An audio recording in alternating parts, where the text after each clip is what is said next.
बाबा रतन हिंदी रज़ी अल्लाह ताला अन्हु। रतन हिंदी कुछ रवायात के मुताबिक बैटिंडा, मौजूदा भारतीय पंजाब से ताल्लुक़ रखने वाले एक शख्सियत थे। उनके मुतालिक कुछ लोगों का कहना है कि वो इब्तिदा में हिंदू मजहब से ताल्लुक़ रखते थे, बतौर ताजिर मुख्तलिफ इलाकों में जाकर तिजारत करते थे। एक मर्तबा कुछ लोगों ने पूछा कि हमें अपने कबूल इस्लाम का वाक़या सुनाई। बाबा रतन हिंदी ने कहा, मेरी जवानी का वाक़या है कि एक मर्तबा हम तिजारत की गरज से शाम से जाकर मक्का मुकर्रमा से गुजर रहे थे। मक्का में बारिशें हो रही थीं, छोटे छोटे नदियां नाले बह रही थे। एक बड़ी नदी थी, बहुत से लोग बकरियां चरा रहे थे। मैंने देखा कि एक प्यारा और मासूम सा बच्चा, बड़ा खूबसूरत सा बच्चा, 14वीं के चांद जैसा बच्चा नदी के दूसरी तरफ खड़ा था। इस बच्चे की बकरियां छलांग लगाकर नदी को पार कर गए, पर मासूम बच्चा नदी पार नहीं कर सकता था। जैसे वो किसी के इंतजार में हो कि कोई आए और आकर मुझे नदी पार करो दे। मुझे इस बच्चे को देखकर इस पे बड़ा प्यार आया। मैंने इस बच्चे को अपने कंधों पर बैठा और नदी पार कराई। इस वक्त इस बच्चे ने 7 मर्तबा ये कलिमात कहे कि अल्लाह तुम्हारी उम्र दराज करे। मुझे इसकी ज़बान तो नहीं आती थी, थोड़ा बहुत समझता था बस, तो मैंने सुना इस बच्चे ने 7 बार मुझे दुआ दी, तुम्हारी उम्र दराज करे।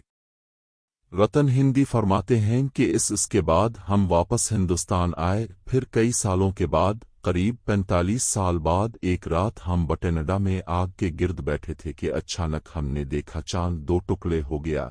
हम बड़े हैरान हुए कि ये क्या माजुर्रा है। फिर कुछ अरसे के बाद अरब ताजिर हिंदुस्तान आए। हमने उनसे पूछा कि कुछ ऐसा वाक़या हुआ था, तो अरब ताजिरों ने कहा कि ऐसा ही है। मक्का में एक नौजवान है जिसका नाम मोहम्मद सल्लल्लाहु अलैहि वसल्लम है। वो कहता है कि मैं खुदा का नबी हूँ और ये मौजिज़ा उसने दिखाया है, मक्का वालों को चांद का 2 टुकड़े होना, फिर बाहम मिल जाना। रतन कहते हैं कि हमने सोचा कि चलिए इस नौजवान को भी देख लेते हैं। इस अवतार से जो मक्का में आया है, मिलना तो बड़ी सआदत की बात होगी। फिर मैं इस अवतार से मिलने के लिए निकल पड़ा। जब हम मक्का गए तो वहाँ लोगों से पूछा तो कहा गया कि वो तो मदीना चले गए हैं। मदीना गए तो कहा गया कि वो अपने सहाबा के साथ मस्जिद नबवी में हैं।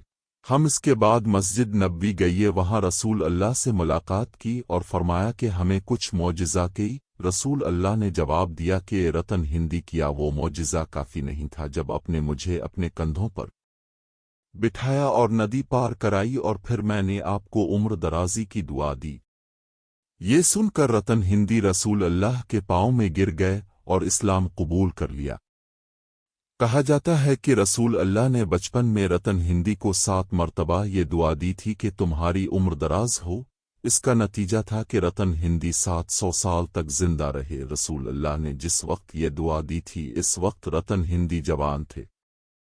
आज उनका मज़ार इंडिया के एक गांव बटेनडा में मौजूद है। उन्होंने बहुत तवील उम्र पाई, 700 साल, नबी करीम की बचपन में दी हुई दुआ की बदौलत। अगर आपको ये तहरीर अच्छी लगी हो तो लाइक ज़रूर करें और सवाब की नियत से अपने दोस्तों के साथ शेयर भी करें। अगर ऐसे और वाक़यात पढ़ना चाहते हैं तो हमारे चैनल को सब्सक्राइब करें। अगर पसंद आ जाए तो लाइक और फॉलो कर लें। अल्लाह ताला आपको जज़ाई खैर अता फरमाए, आमीन। ख्वाहिश सिर्फ इतनी है कि कुछ अल्फाज लिखूं जिससे कोई गुमराही के रास्ते पर जाते जाते रुक जाए, ना भी रुके तो सोच में ज़रूर पड़ जाए।